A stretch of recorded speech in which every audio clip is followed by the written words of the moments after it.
थोडं थांबा, एका माणसाला एकच बघितलं कारण 4 माणसं कोण येते बाजूला हो दादा बस तुला उगा आधी चेन दे दो भैया, चेन निकाल के रखो, 300 रुपए के लिए।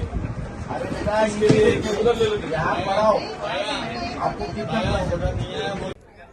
बाबांना आपण एक हे प्रार्थना करतो की जी हे युद्ध चालू आहे ते लवकरात लवकर बंद झालं पाहिजे आणि आपल्याला हे बाबाचा प्रसाद जास्तीत जास्त घेता येईल, कारण आता या लोकांनी एका माणसाला एकच प्रसाद देणं अलाव केला आहे. काय वाटतं एलपीजी कमी झालेला आहे, एलपीजी गॅस मिळत नाहीये, त्यामुळे एक पॅकेट दिलंय, मेनूमध्ये पण बदल केला आहे.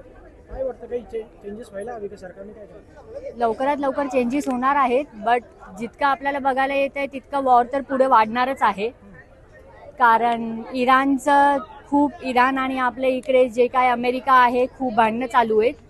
पण प्रार्थना करूया आपण ही वार लवकर बंद झाली पाहिजे, कारण नाहीतर बाहेरच्या लोकांनाही इतका त्रास होतोय तर बघता बघता आपल्यालाही ते त्रास होऊ शकतो.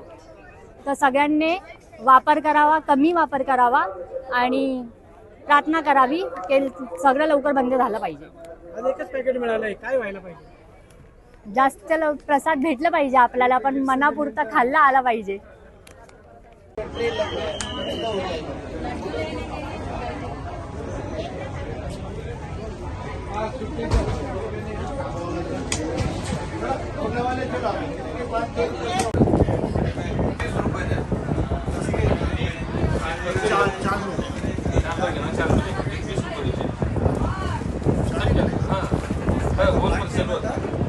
सर ये पढ़ा नहीं का